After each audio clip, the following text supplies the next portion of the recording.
안녕하세요. 달콤한 책방지기 아이리스입니다.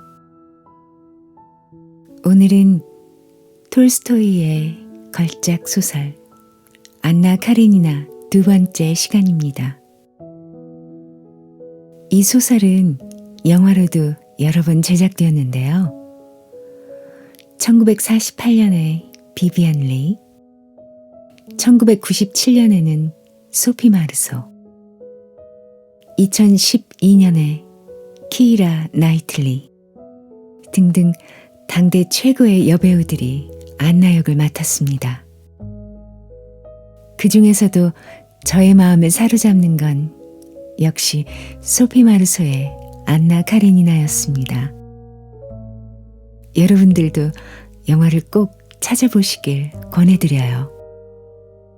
물론 글러있는 매력만큼은 못할지도 모르지만요. 잠깐 지난 줄거리를 간단히 소개할게요. 안나의 오빠인 오블론스키는 가정부와 부적절한 관계를 가지다가 그녀와 나눈 편지를 아내 돌리에게 들켜서 난처한 상황에 처했습니다. 돌리는 짐을 챙겨서 친정으로 떠나버리겠다고 하고 있고, 하인들도 아이들도 제각기 멋대로 하고 있어서 집안이 엉망진창입니다. 오블론스키는 여동생 안나에게 아내를 설득해달라고 도움을 청합니다. 한편 이 소설의 진정한 주인공이라고 할 수 있는 시골 청년 레비는 돌리의 동생 키치에게 청혼을 하기 위해 오블론스키를 찾아와 조언을 구합니다. 하지만 18살의 아름답고 매력적인 아가씨 키치는 잘생기고 부자인데다가 미남인 브론스키 백작과 결혼하려고 생각하고 있는 것 같아요. 키치의 어머니인 공작 부인도 레빈에게는 호의적이지 않습니다. 그렇지만 혼담에 대한 예상이 틀린 적 없는 키치의 언니인 돌리는 키치가 레빈과 결혼할 것 같다고 예언합니다. 레빈은 용기를 내어 아침 일찍 키치를 찾아가 청혼합니다. 청혼을 받은 키치는 큰 감동을 받고 행복해하지만 거절해버립니다. 두 사람의 인연은 과연 여기서 끝인 걸까요? 자, 그럼 다음 이야기 시작해 볼게요. 운명의 시작. 브론스키는 가정의 따뜻함을 몰랐다. 아버지에 대한 기억은 전혀 없었고, 젊어서 사교계의 주인공이었던 어머니는 결혼 후 과부가 되어서도 온갖 로맨스를 뿌리고 다니는 부인으로 소문이 자자했다. 브론스키는 사관학교를 졸업하고 군대에 발을 내디뎠다. 그리고 페테르부르크의 사교계에 출입했다. 그는 모스크바의 사교계에서 처음으로 순수하고 귀여운 키치를 만나 사랑의 즐거움을 알게 되었다. 그는 키치가 자기에게 이끌리는 것을 보고 유쾌해졌다. 그러나 브론스키는 단 한 번도 결혼을 생각하지 않았다. 그는 가정생활을 중요하게 여기지 않았다. 다음 날 오전 11시, 브론스키는 역으로 어머니를 마중 나갔다. 그런데 뜻밖의 역 계단에서 오블론스키를 만났다. 오블론스키가 손을 흔들며 그를 아른 척했다. 어이, 누구 마중 나왔나? 어머니를 마중 왔네. 브론스키는 싱글벙글 웃으며 그의 손을 잡고 계단을 올라갔다. 그러는 자는 누굴 마중 나온 건가? 여동생 안나를 마중 나왔지. 아, 카레닌 부인 말인가? 그래. 유명한 알렉세이 알렉산드로비치 부인이니까 자네도 알 거야. 요즘 브론스키는 오블론스키가 키치의 형부라는 사실 때문에 더 친근하게 느껴졌다. 오블론스키가 지나가는 말처럼 물었다. 그런데 어제 내 친구 레빈과는 이야기 좀 나누었나? 그런데 일찍 가버렸더군. 그 친구 정직하고 아름다운 마음을 가졌어. 어제 그곳에 간 데는 특별한 이유가 있었지. 행복이냐 불행이냐의 기로에 서 있었기 때문이야. 그게 무슨 말이야?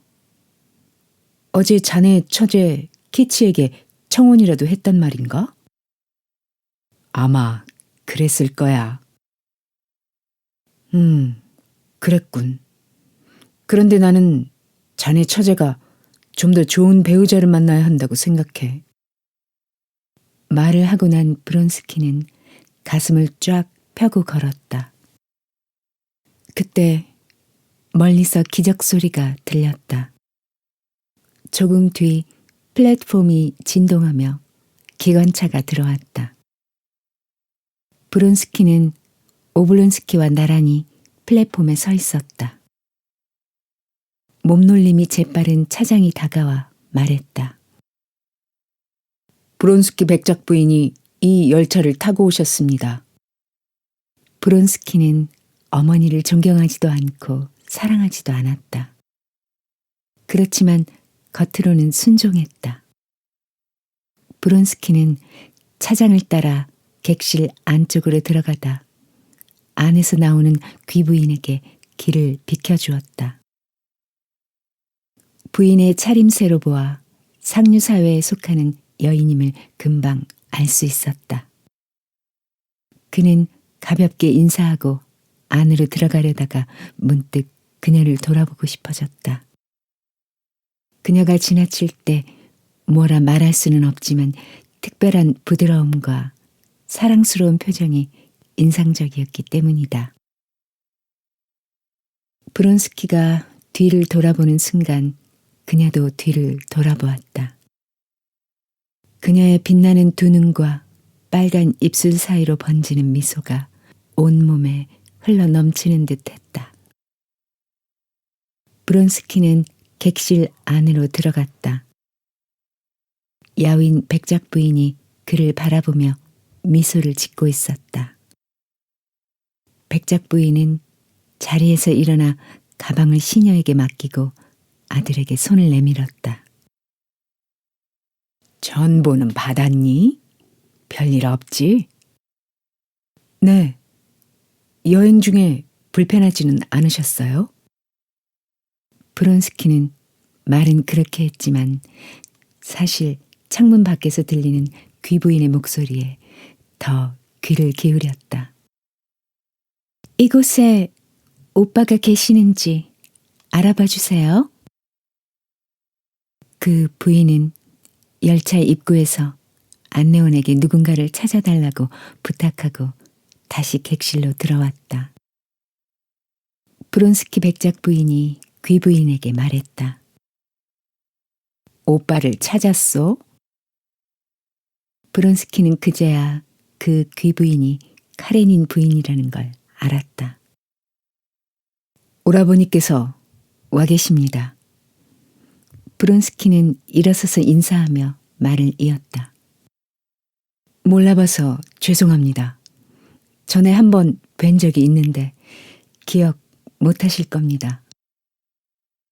아니에요. 저야말로 알아보지 못해 죄송합니다. 당신 어머니께서 내내 당신 이야기만 하고 오셨어요. 그런데 오빠는 어디 있을까요? 백작 부인이 아들에게 말했다. 브론스키, 네가 찾아드려라. 브론스키는 플랫폼으로 나가 큰 소리로 외쳤다. 오블론스키, 여기야. 이리 오게. 카레닌 부인은 오빠를 기다리고 있을 수 없어 밖으로 나왔다. 오블론스키가 가까이 다가오자 그녀는 오빠의 목에 왼손을 걸치며 키스했다. 그 모습을 본 브론스키는 싱긋 웃으며 객실 안으로 들어갔다. 백작 부인이 브론스키에게 말했다. 참 귀여운 분이지. 그분 남편이 나하고 같이 않도록 자리를 잡아주셨단다. 우리는 줄곧 이야기를 나누며 왔어. 아주 즐거웠단다. 그런데 네가 좋아하는 사람이 생겼다는 소문이 들리던데 잘 됐구나. 브론스키는 정색을 하고 말했다. 어머니, 무슨 말씀을 하시는지 모르겠어요. 그때 카레닌 부인이 백작 부인에게 인사를 하려고 객실 안으로 들어왔다. 부인께서는 아드님을 만나셨고 전 오빠를 만났으니 이만 가보겠습니다. 전 이제 할 이야기도 다 떨어졌어요. 백작 부인은 그녀의 손을 잡고 말했다. 부인과 함께라면 전 세계를 돌아다녀도 지루하지 않을 거예요. 함께 있기만 해도 기분 좋은 사람이 있는데 그게 바로 당신이에요. 그리고 아드님 걱정은 안 하셔도 될 것 같아요. 카레닌 부인은 똑바로 서서 미소를 지었다. 백작 부인이 말을 이었다. 안나 아르카지예브나는 8살 난 아들이 있는데 지금껏 한 번도 떼어놓은 적이 없다고 자꾸 걱정을 하시지 않겠니? 카레닌 부인이 미소를 지으며 말했다. 정말 그래요. 어머님하고 그런 이야기를 하면서 왔답니다. 저는 제 아들 이야기를 하고 어머님은 아드님 이야기를 하셨지요. 덕분에 시간 가는 줄 모르고 잘 왔습니다. 그럼 안녕히 가세요, 백작 부인. 안녕히 가세요, 부인. 인사가 끝나자 그녀는 브론스키에게 손을 내밀어 악수했다. 카레닌 부인이 나가고 나자 백작 부인이 말했다. 정말 사랑스러워. 브론스키도 그런 생각을 하고 있었다. 브론스키는 창문을 통해 그녀를 바라보았다. 그녀는 오빠 손을 잡고 명랑하게 이야기를 나누고 있었다. 창밖을 내다보던 브론스키가 말했다. 저기 라브렌치가 왔어요.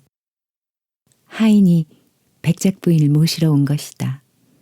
하인은 가방과 강아지를 들고 시녀와 짐꾼들은 다른 짐을 들었다. 그들이 밖으로 나왔을 때 사람들이 겁에 질린 표정으로 달려갔다. 역장도 뛰었다. 무슨 일이 일어난 것이 분명했다. 뭐야? 누가 뛰어들었어? 차에 치여 죽었어. 사람들이 웅성거리는 소리가 들렸다. 후진하던 기차에 선로 간수가 치인 것이다. 동생과 함께 팔짱을 끼고 가던 오블론스키도 겁에 질려 걸음을 멈추었다. 부인들은 도로 객차 안으로 들어갔다.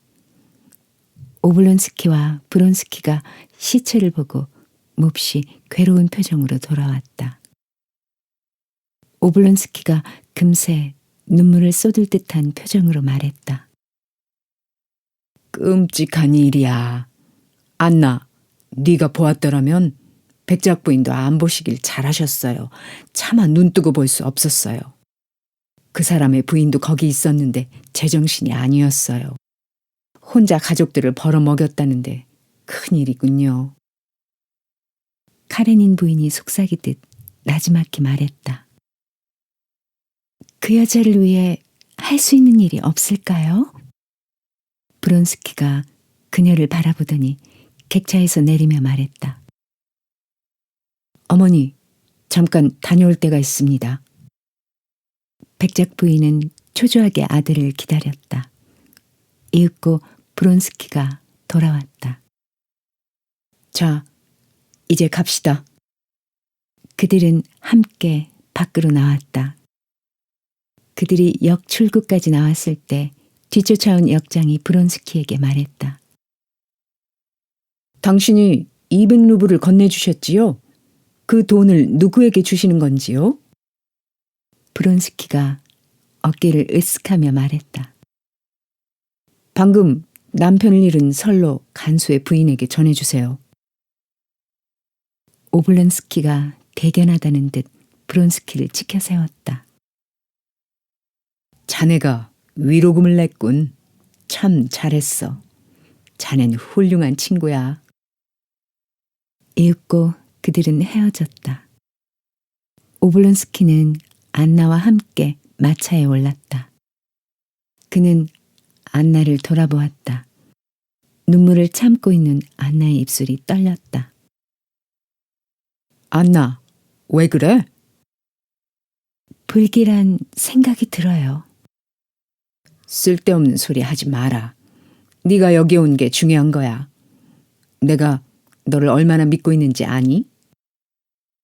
그런데 오빠? 전부터 브론스키 씨를 알고 있었어요? 그래. 그런데 그 친구가 키치랑 결혼할 생각인가 봐. 그렇군요. 안나가 조용히 고개를 끄덕이고 나서 말을 이었다.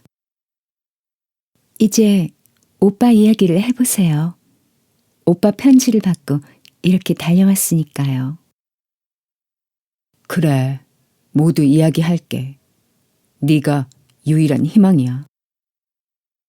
오블론스키는 지금까지 아내와 있었던 일을 안나에게 모두 털어놓았다.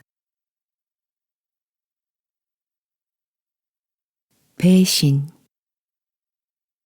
안나가 안으로 들어갔을 때 돌리는 거실에서 뜨개질을 하면서 아들에게 프랑스어 읽기를 도와주고 있었다.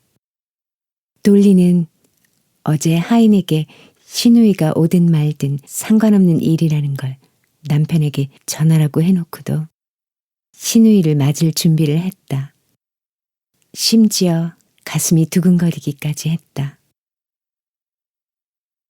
안나는 나를 늘 다정스럽게 친구처럼 대해줬지. 나쁘게 대한 적이 없어. 그녀를 만나지 않을 까닭이 없어. 그러나 그녀가 위로나 용서 같은 말을 안 했으면 좋겠어. 기독교적 위로나 충고, 용서를 몇백 번 생각해봐도 아무 소용이 없어. 돌리는 안나가 위로나 충고의 말을 해도 받아들이지 않기로 결심했다. 어머, 벌써 왔어요? 그녀는 시누이에게 키스하면서 말했다. 돌리, 만나서 정말 반가워요. 나도 기뻐요. 어머, 얘는 그리시 아니에요? 아유, 몰라보게 컸네. 안나는 옆에 있던 조카에게 키스하며 돌리의 얼굴을 살폈다. 그때 여자아이가 방으로 뛰어들어왔다. 어머, 넌 타녀구나. 우리 세려자하고 동갑이지? 어쩜 이렇게 귀엽담? 안나는 타녀를 안아올려 키스했다. 다른 아이들도 보고 싶어요. 안나는 아이들의 이름을 하나씩 부르며 은근히 아이들에 대한 애정을 드러냈다. 뿐만 아니라 생일과 성격, 어디가 아팠는지까지 모두 기억해냈다. 돌리는 안나에게 감동했다. 그럼 아이들 방으로 가봐요. 바샤는 자고 있지만. 아이들 방을 돌아보고 나서 두 사람은 거실에서 커피를 마셨다. 돌리, 오빠한테 얘기 들었어요. 돌리는 냉정하게 안나를 바라보았다. 혹시 그녀가 동정이나 위로의 말을 꺼내지 않을까 생각했다. 그러나 안나는 그런 말은 한마디도 하지 않았다. 돌리, 난 오빠를 변호하거나 올케에게 충고하고 싶은 마음이 조금도 없어요. 다만 올케가 너무 가여워요. 안나의 긴 속눈썹 밑으로 눈물이 흘렀다. 그녀는 조그만 손으로 돌리의 손을 꼭 잡았다. 돌리는 무뚝뚝한 표정으로 말했다. 나를 위로해도 아무 소용없어요. 모든 게 끝났어요. 남편이 가정교사에게 보낸 편지를 본 뒤로, 나를 배신한 뒤로 모든 것이 파멸이에요. 오빠는 마음은 착한데 좀 잘난 체를 하죠. 그런데 요즘은 완전히 풀이 죽었어요. 오빠는 두 가지를 고민하고 있더군요. 하나는 아이들에게 체면이 서지 않는다는 것이고, 다른 하나는 올케를 사랑하면서도 돌이킬 수 없는 아픔을 안겨주어 후회스럽다는 것이죠. 오빠는 올케가 용서해주지 않을 거라고 몇 번이고 되풀이해서 말했어요. 돌리는 신우의 말을 들으며 생각에 잠겼다. 그리고 그녀의 얼굴에서 시선을 돌리며 말했다. 나도 알고 있어요. 하지만 어떻게 내가 용서할 수 있겠어요? 그 여자와의 관계를 알고 난 뒤로 나는 그이와 함께 사는 것이 고통스러워요. 전에는 아이들을 돌보는 일이 즐거움이었지만 지금은 괴로움이 되었어요. 무엇 때문에 내가 애쓰고 힘들게 살아야 하나요? 무엇 때문에 아이들이 있지요? 나는 그 일을 죽여버리고 싶을 만큼 증오해요. 돌리, 기분은 알겠지만 한번 생각해봐요. 올케 마음속에 오빠를 사랑하는 마음이 남아있는지. 만일 조금이라도 남아있다면 용서해 주세요. 그렇지만 그이는 그 여자와 키스하고. 돌리, 제발. 오빠가 올케한테 반했을 때 오빠는 자주 나를 찾아와 올케 이야기를 하며 울었어요. 오빠에게 올케는 최고의 자랑이었고 아름다움이었어요. 올케는 오빠한테 신성한 존재였고 그건 지금도 마찬가지예요. 안나라면 그런 사람을 용서하겠어요? 글쎄요. 지금 당장 뭐라고 말할 순 없지만 아니에요. 용서할 수 있어요. 나라면 용서하겠어요. 아무 일도 없었던 것처럼 깨끗이 용서해 주겠어요. 그래야지요. 용서하려면 깨끗이 해야지요. 방으로 가세요. 제가 안내할게요.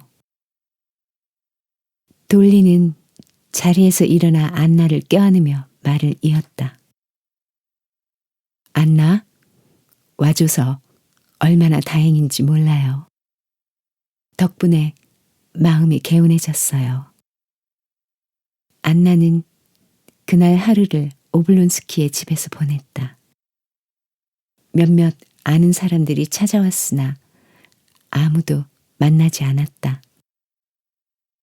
그리고 오빠에게 꼭 집에서 식사하라는 메모를 써서 전했다. 오블론스키는 저녁에 집에서 식사했다. 돌리는 지금까지 잘 쓰지 않던 여보라는 호칭으로 오블론스키를 부르며 이야기를 했다. 부부 사이에 서먹한 데가 있긴 했지만 헤어지자는 말은 나오지 않았다. 오블론스키는 아내와 이야기하는 중에 화해의 가능성을 발견했다. 식사가 끝났을 때 키치가 찾아왔다. 그녀는 안나의 얼굴을 아는 정도였기에 페테르부르크의 귀부인이 자기를 어떻게 생각하는지 몰라 은근히 불안했다. 하지만 그녀의 속마음과 달리 안나는 키치의 젊음과 아름다움에 마음이 끌렸다. 그런 눈치를 챈 키치도 안나에게 매혹되었다. 안나는 8살 난 아들을 둔 엄마 같지 않게 젊고 탄력이 있었다. 키치는 안나에게서 자기로서는 가까이 하기 어려운 시적인 감흥이 충만한 무언가를 느꼈다. 아이들은 안나를 무척 좋아했다. 안나 옆에 붙어서 떨어질 줄 몰랐다. 안나는 아이들을 안아주며 키치에게 물었다. 이번 무도회는 언제 열리지요? 다음 주에요. 언제 봐도 멋진 무도회예요. 언제나 즐거운 무도회가 있나요? 안나는 부드럽게 말했지만 살짝 비웃는 태도가 엿보였다. 이상하게 들릴지 모르지만 있습니다. 나에겐 즐거운 무도회 같은 건 없어졌어요. 이번 무도회에 나오시나요? 아무래도 나가야겠네요. 무도회에 나오신다니 정말 기뻐요. 내 생각에 당신은 연보라색 옷을 입고 오실 것 같은 느낌이 들어요. 의상에 대한 충고까지 해줘서 고마워요. 당신이 나를 무도회에 나오게 하려는 이유를 나는 잘 알아요. 당신이 이번 무도회에 기대를 많이 하기 때문이죠. 그래서 모두가 참석해 함께 어울리기를 바라는 거지요? 어머, 어떻게 아셨어요? 참 좋을 때군요. 나도 스위스의 산봉우리에 걸려있는 하늘색 안개와 같은 기분을 알아요. 그 안개는 마치 소녀 시절이 막 끝나가는 행복이 가득한 그 시절의 모든 것을 덮어주지요. 행복으로 가득 찬 시절을 빠져나오면 길은 점점 좁아져요. 그 길은 즐겁기도 하고 고통스럽기도 해요. 그 길을 지나오지 않은 사람은 아무도 없어요. 키치는 말없이 미소만 지었다. 이분은 그 길을 어떻게 지나왔을까? 이분이 경험한 로맨스를 알고 싶어. 키치는 안나의 남편인 알렉세이 알렉산드로비치의 얼굴을 떠올리며 생각했다. 좋은 일이 있더군요. 축하해요. 오블론스키에게 들어서 알고 있답니다. 난 기차역에서 브론스키를 만났어요. 아, 그러셨군요. 키치는 얼굴을 붉혔다. 난 브론스키의 어머니와 같은 기차를 타고 왔어요. 그분은 오는 내내 아드님 이야기만 하셨어요. 어떤 이야기를 하셨지요? 브론스키는 그 부인이 귀하게 여기는 아들이고 아주 훌륭한 기사라고요. 그 사람은 자기 몫의 재산을 형에게 드리려고 했대요. 그리고 어릴 적에 물에 빠진 여자를 구한 적도 있다고 했어요. 한마디로 영웅이었대요. 안나는 브론스키가 역에서 죽은 선로 간수의 부인에게 200루블을 주었다는 이야기는 하지 않았다. 왠지 그 사건과 자기가 관계가 있는 뭔가 숨겨져 있는 불쾌감이 들었기 때문이다. 차가 준비되자 돌리가 자기 방에서 나왔다. 오블론스키가 서재에서 나오며 아내에게 말했다. 무슨 이야기를 하고 있어? 말투로 보아 두 사람이 화해한 것이 분명했다. 안나는 오빠 부부가 화해하는데 자신이 도움이 된 듯해 기쁜 마음으로 돌리에게 키스했다. 오블론스키의 집에서 차를 마시고 즐겁게 이야기를 나누던 유쾌한 분위기는 조금 뒤 아주 평범한 일 때문에 깨지고 말았다. 안나는 10시만 되면 늘 아들 세류자를 재우곤 했다. 이날 밤도 그 시각이 되자 안나는 아들이 보고 싶었다. 멀리 떨어져 있는 게 슬펐다. 그녀는 아들의 사진이라도 보며 이야기를 하고 싶었다. 안나는 아무 생각 없이 2층으로 앨범을 가지러 갔다. 2층 그녀의 방으로 통하는 계단은 현관 정면에 있는 홀에서 갈라졌다. 안나가 거실에서 나왔을 때 현관 벨이 울렸다. 돌리가 말했다. 누가 왔지? 옆에 있던 키치가 말했다. 저를 데리러 올 때는 아직 안 됐는데 혹시 손님이라면 너무 늦은 시간이네요. 오블론스키가 어깨를 으쓱하며 말했다. 사무실에서 서류를 가지고 왔는지도 모르지. 안나가 정면 계단 옆을 지날 때 하인이 뛰어 올라와 손님이 찾아왔다고 알렸다. 안나는 아래를 내려다보았다. 브론스키였다. 그는 호주머니에서 무언가를 찾고 있었다. 안나는 그를 보는 순간 야릇한 기분이 들었다. 안나가 계단 중간까지 올라갔을 때 브론스키가 안나를 올려다보았다. 브론스키는 수줍어하는 듯 하면서도 놀란 표정이었다. 안나는 고개를 숙여 인사하고 돌아섰다. 들어오라는 오블론스키의 목소리와 사양하는 브론스키의 목소리가 들려왔다.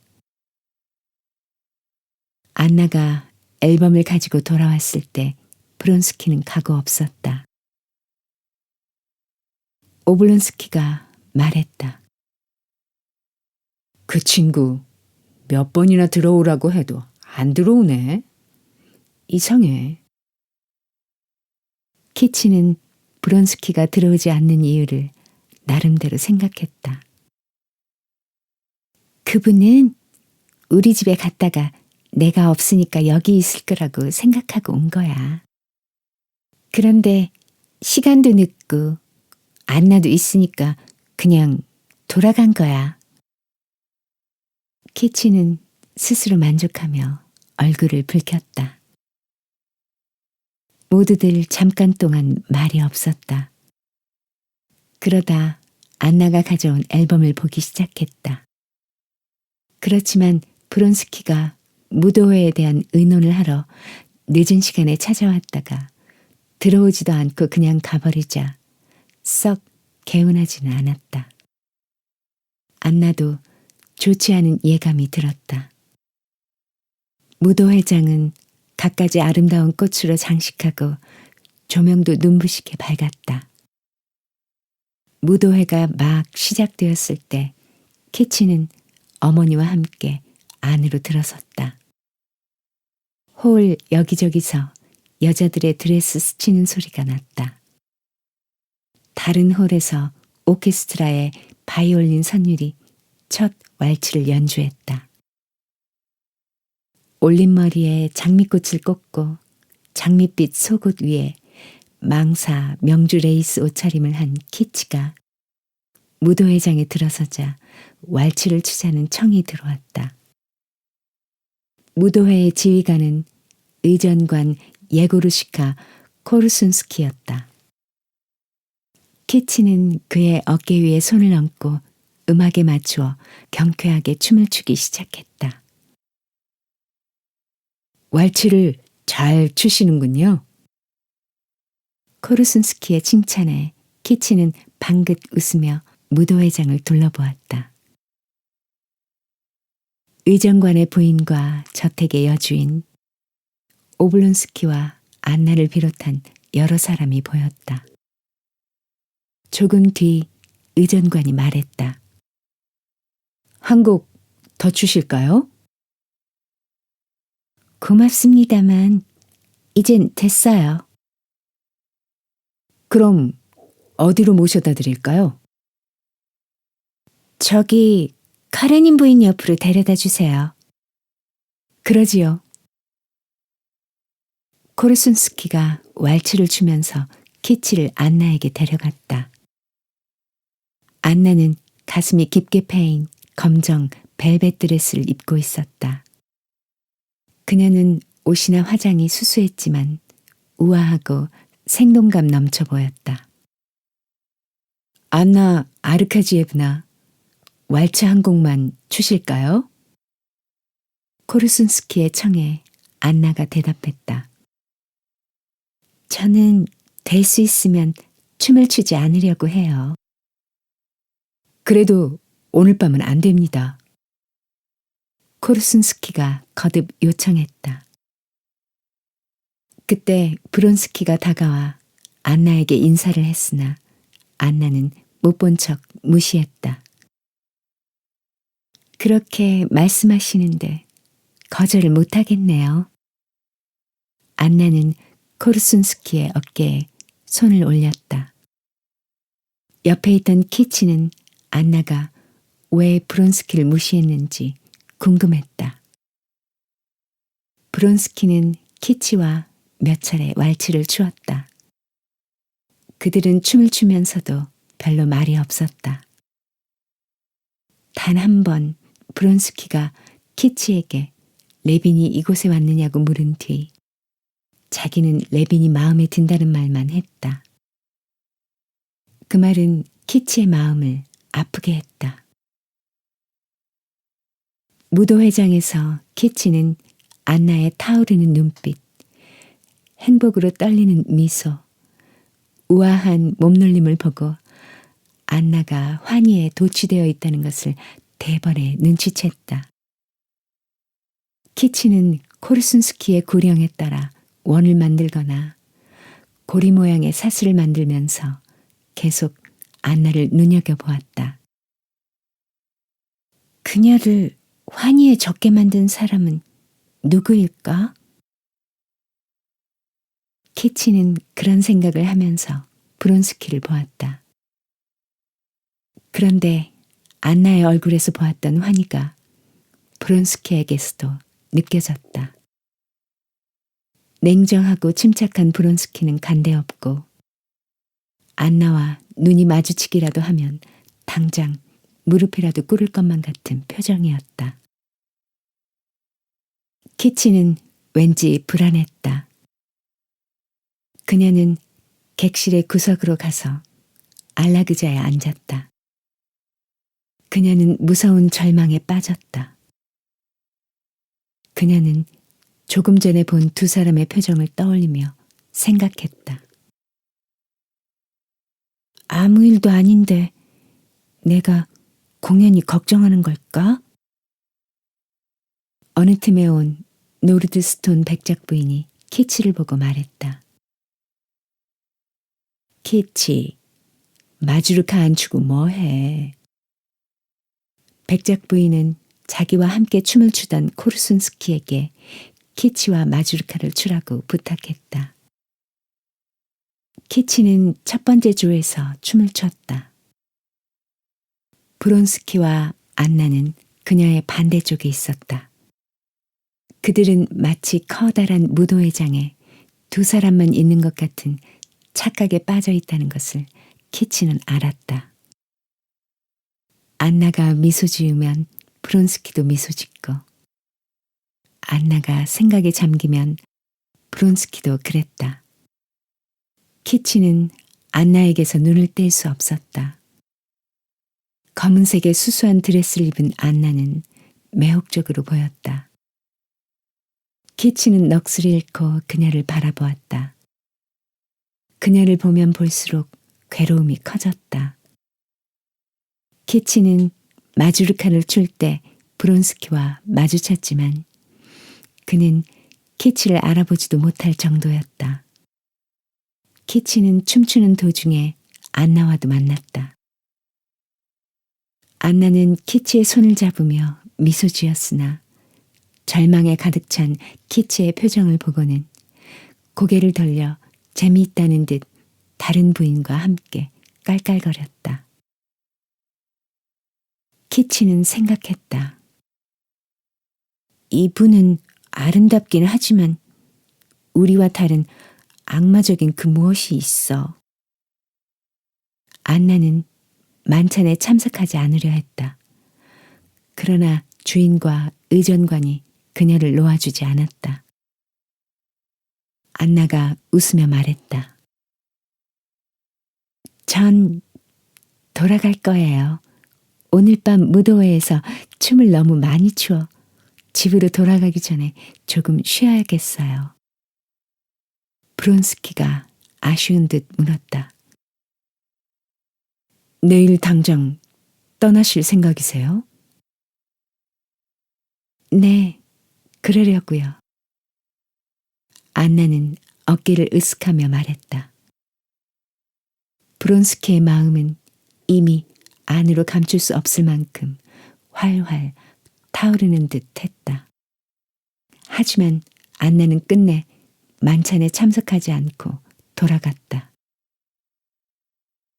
무도회 다음 날 아침 안나는 남편에게 모스크바에서 출발한다는 전보를 쳤다. 안나는 돌리에게 많은 일이 기다리고 있어서 오늘 떠나야 한다고 했다. 오블론스키는 집에서 식사를 하지 않았지만 안나를 배웅하러 7시까지는 돌아오겠다고 했다. 안나는 모스크바에 있는 친척들에게 편지를 쓰랴, 이것저것 계산하랴, 짐 꾸리랴 정신이 없었다. 돌리가 안나에게 말했다. 안나, 오늘 아침 이상해 보여요. 그렇게 보이세요? 난 참 못났나 봐요. 울고 싶고 바보 같아요. 안나는 하염없이 눈물을 흘렸다. 이번에 좋은 일을 해주셨는데. 그렇지 않아요. 키치가 무슨 말 안 했어요? 그녀는 나를 질투하고 있어요. 무도회에서 키치에게 고통을 안겨주었거든요. 그렇지만 내겐 죄가 조금밖에 없어요. 돌리가 웃으면서 말했다. 어쩌면 고모는 스테판과 똑같은 말을 하는군요. 아니에요. 난 오빠하고 달라요. 나는 단 1초라도 나 자신을 의심하게 할 수 없어요. 안나는 거짓말을 했다. 그녀는 자기 스스로를 의심했으며 브론스키와 다시 마주치지 않기 위해 서둘러 떠나기로 했던 것이다. 고모가 무도회에서 그분과 마주르카를 추었다는 얘기를 스테판에게 들었어요. 나는 그 두 사람을 잘되게 해주려고 했는데 일이 이렇게 꼬일 줄 누가 상상이나 했겠어요? 하지만 안나, 난 키치를 위해서 두 사람 사이가 멀어지는 게 낫다고 생각해요.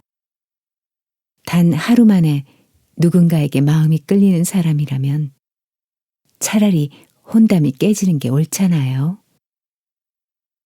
아름답고 사랑스러운 키치에게 원수로 남게 되었어요. 돌리, 이 일을 잘 해결해 주세요. 네? 원수니 뭐니 그런 말은 하지 마세요. 안나는 손수건으로 눈물을 닦고 옷을 갈아입었다. 안나가 떠날 시간이 되자 오블론스키가 술 냄새를 풍기며 돌아왔다. 돌리는 안나를 껴안으며 속삭였다. 고모가 나를 위해 한 일을 평생 잊지 않을게요. 나는 고모를 사랑했고 앞으로도 사랑하리라는 걸 잊지 마세요. 잘 가요. 정말 고마워요. 안나는 눈물을 참으며 돌리에게 입을 맞추었다. 안나는 오블론스키의 배웅을 받아 기차역으로 갔다. 세 번째 종이 울릴 때까지 기차 통로에 서 있던 오빠에게 작별 인사를 끝낸 안나는 이제 모든 것이 끝나서 다행이라고 생각했다. 내일이면 남편과 아들을 만날 수 있다는 생각에 만족스러웠다. 안나는 가방에서 영국 소설 한 권을 꺼냈다. 그러나 기차 소리, 지나가는 사람들의 웅얼거리는 소리에 내용이 잘 들어오지 않았다. 그래도 안나는 끈기 있게 읽었다. 조금 있자 차츰 내용이 머리에 들어왔다. 남작이 된 주인공이 많은 땅을 갖게 되고 행복을 성취한다는 이야기였다.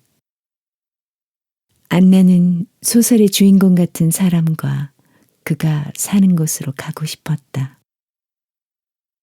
그녀는 의자에 몸을 기대고 앉아 모스크바에서 지낸 며칠 동안의 일을 떠올렸다. 무도회도 브론스키의 얼굴도 떠올랐다.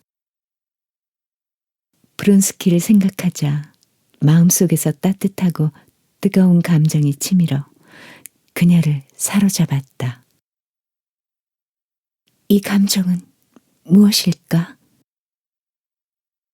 그녀는 자신이 조율한 현악기의 줄처럼 신경이 팽팽해지는 것을 느꼈다. 가슴 속에 숨을 쉬기 어렵게 만드는 무언가가 있는 듯 했다. 그녀는 정신을 차리기 위해 무릎 덮개를 치우고 목도리를 풀었다. 기차가 정거장에 도착하자 안나는 답답해서 바람이나 쐬려고 밖으로 나갔다. 기다렸다는 듯이 눈보라가 휘몰아쳐 열차 바퀴며 차창, 사람들 사이를 윙윙거리며 돌아다녔다. 그녀는 옷자락을 여미고 차디찬 공기를 마음껏 들이마셨다.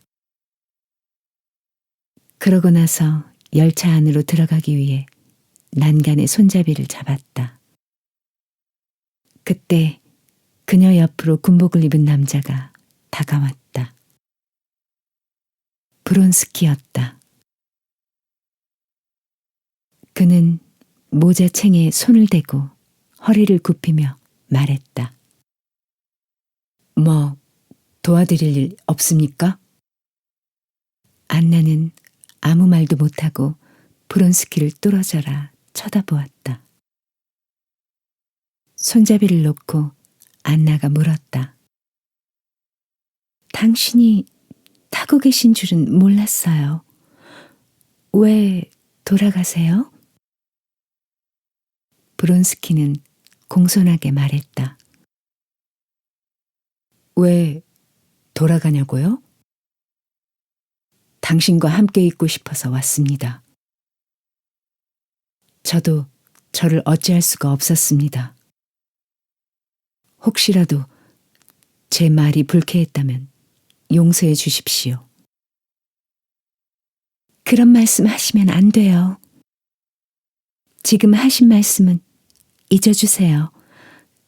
저도 잊을 테니까요. 제발. 저는 당신의 말 한마디 행동 하나까지도 영원히 잊을 수 없을 겁니다. 그만하세요. 이제 그만. 안나는 근엄한 표정을 지으려고 애쓰면서 외쳤다. 그리고 열차 손잡이를 잡고 계단을 올라 재빨리 객차 안으로 들어가 자리에 앉았다. 처음 그녀를 들쑤시던 긴장 상태가 다시 시작되어 가슴 속에서 뭔가 터질 것 같은 두려움을 몰고 왔다. 그녀는 한잠도 못 잤다. 새벽녘에 안나는 의자에 앉아 졸았다. 그녀가 눈을 떴을 때 기차는 페테르부르크에 거의 도착했다. 기차가 역에 닿자 안나는 재빨리 객차에서 내렸다. 그녀의 눈에 알렉세이 알렉산드로비치의 얼굴이 제일 먼저 들어왔다. 어쩜 귀가 저렇게 생겼담? 마중 나온 남편을 보자 안나는 그런 생각이 들었다. 당신이 무척 보고 싶었소. 알렉세이는 느리고 가는 음성으로 말했다. 세류자는 잘 있나요? 보고 싶어 애타는 마음에 대한 대답이 겨우 그거요? 세료자는 물론 잘 있어요. 잘 있지. 알렉세이는 흐뭇하게 웃었다. 그림자를 달고 온 안나. 페테르부르크역에 기차가 도착하자 브론스키는 플랫폼에서 안나를 기다렸다. 그 역시 한잠도 못 잤지만 그녀와 달리 활기가 넘쳤다. 그는 무심결에 이렇게 중얼거렸다. 다시 보고 싶다. 그녀의 걸음걸이, 얼굴, 모두 보고 싶어. 그때 사람들 틈에서 역장이 정중하게 안내하는 사람이 보였다. 바로 안나의 남편 알렉세이 알렉산드로비치였다. 브론스키는 안나에게 남편이 있다는 것은 알았지만 그의 존재를 믿지 않았다. 그러나 지금 태연하게 내 사람이라는 듯 그녀의 손을 잡고 가는 모습을 보며 남편의 존재를 인정하지 않을 수 없었다. 브론스키는 남편을 대하는 그녀의 태도를 보면서 그녀가 남편에게 권태를 느끼고 있다는 것을 알았다. 그녀는 남편을 사랑하지 않아. 그래, 사랑할 수 없어. 브론스키는 자기 나름대로 결론을 내리고 안나에게 다가갔다. 어젯밤은 편히 주무셨습니까? 브론스키는 허리를 굽혀 알렉세이 부부에게 인사했다. 안나는 브론스키가 갑자기 나타나자 놀랐지만 애써 태어난 척 했다. 네, 덕분에 잘 쉬었습니다. 안나는 몹시 피곤해 보였다. 얼굴에서 미소도 생기도 찾아볼 수 없었다. 하지만 눈동자는 빛이 났다. 알렉세이가 불만스러운 표정으로 브론스키를 쳐다보자 안나가 그를 소개했다. 이분은 브론스키 백작이에요. 우리가 처음 만나는 건 아니지요? 그런데 이곳에 휴가를 오셨나 보군요. 알렉세이는 무뚝뚝하게 악수를 청하고 나서 브론스키의 대답은 들을 생각도 하지 않고 안나를 돌아보며 말했다. 당신은 갈 때는 브론스키 백작의 어머니와 함께 가더니만 올 때는 그 아드님과 함께 왔구려. 안나가 아무 말이 없자 알렉세이가 말을 이었다. 모스크바를 떠나올 때 많이 울었소?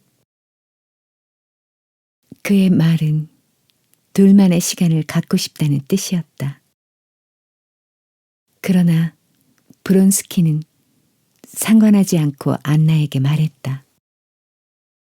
댁을 방문해도 괜찮겠습니까? 알렉세이가 안나 대신 차갑게 말했다. 그렇게 하시지요. 우리는 항상 일요일에 손님을 맞습니다.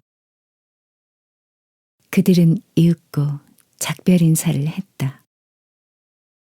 안나는 남편에게 자기가 없는 동안 세리오자가 어찌 지냈는지 궁금하다며 아들의 소식을 물었다. 정말 착하게 지냈지. 당신이 들으면 서운하겠지만 당신이 없어도 잘만 지내더군. 당신이 돌아와서 사모바르 부인이 무척 좋아하겠어.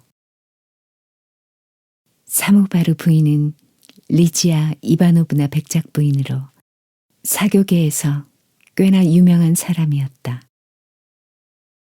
부인께 편지했어요. 그분이 궁금해하실 테니까 피곤하지 않으면 잠깐 만나는 게 좋을 거요. 난 이제 위원회에 참석하러 가야 하오. 알렉세이는 아내의 손을 꼭 잡고 미소를 지으며 마차에 태웠다. 안나가 집에 도착하자 세리오자가 가장 먼저 달려나와 반갑게 맞았다. 엄마!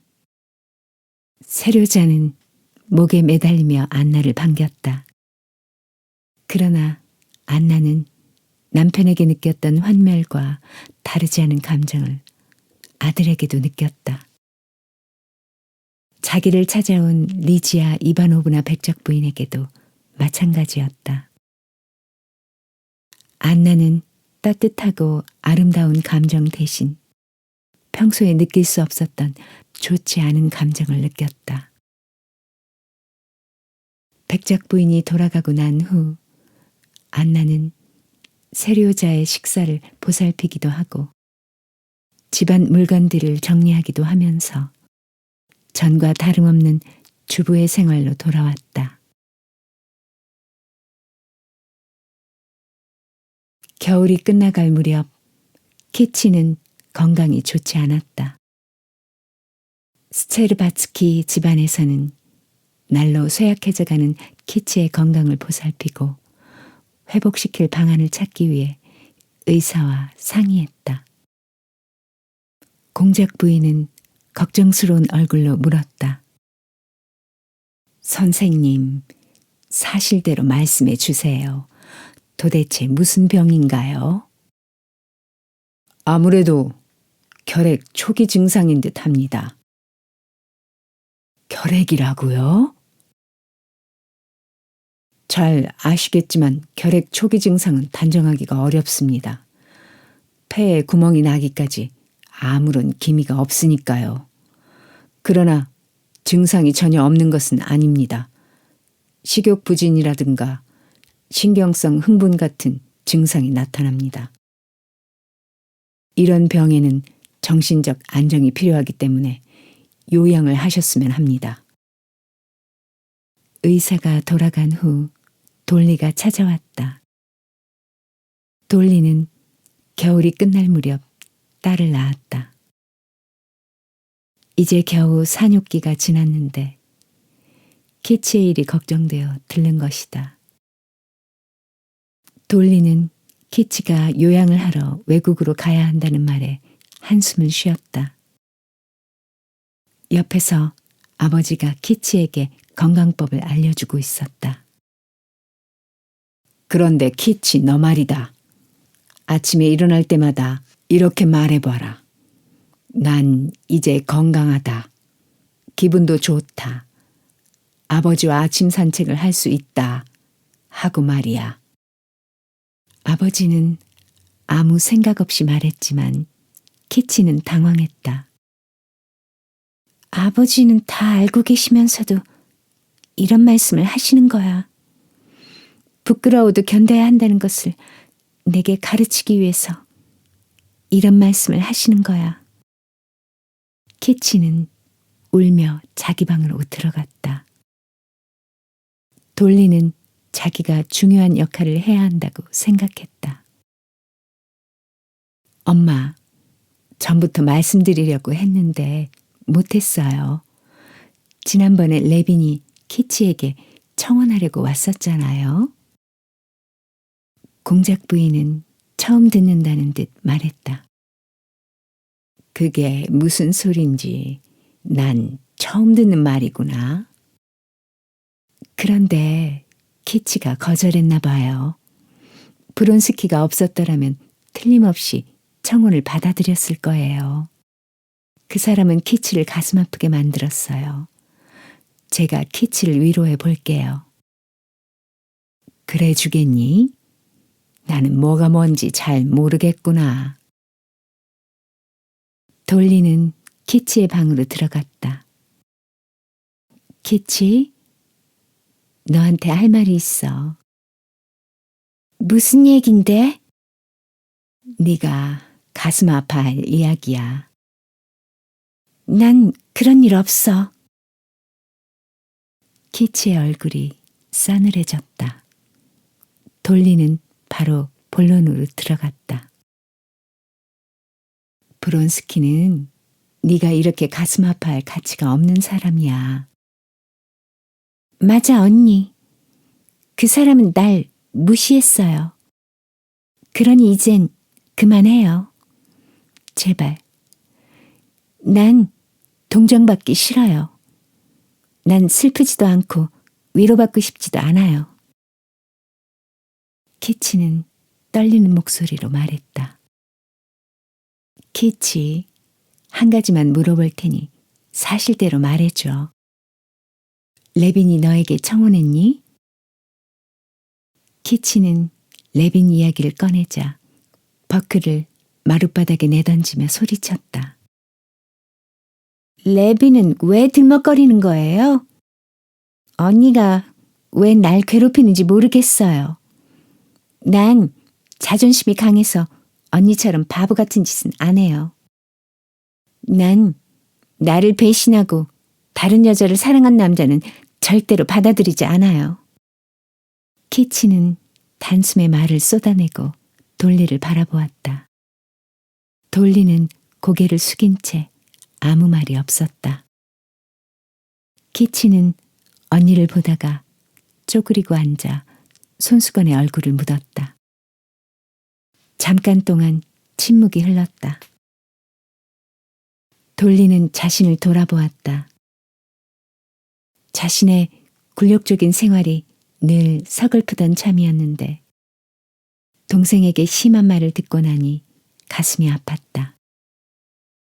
그때 옷자락 스치는 소리가 나더니 키치가 돌리 앞에 무릎을 꿇었다. 그리고 돌리의 목을 끌어안았다. 두 자매는 한참 동안 소리내어 울었다. 눈물은 두 사람의 마음을 부드럽게 연결시켜 주었다. 마음을 추스르고 다시 이야기를 하는 동안 키치는 격한 마음에 언니에게 해서는 안 될 말을 했지만 언니가 이미 용서했다는 것을 알았다. 돌리는 자신이 궁금했던 것을 알게 되었다. 키치는 레빈의 청혼을 거절한 자책과 브론스키가 자신을 속이고 기만한 것을 증오하며 슬퍼했다. 슬픔이 가라앉자 키치가 말했다. 언니는 이해할 수 없을 거예요. 난 모든 것이 천박하고 추잡해 보여요. 특히 내가요. 도대체 네가 왜 추잡하다는 거야? 병 때문인지도 몰라요. 어쩌면 나을지도 모르지만. 그런데 아이들과 함께 있을 때는 즐거워져요. 언니 집에 있을 때만은 그래요. 돌리는 키치와 함께 자기 집으로 돌아왔다. 그러나 키치의 건강은 좋아지지 않았다. 사순절이 가까워지는 어느 날 키치는 가족들과 함께 외국으로 요양을 떠났다.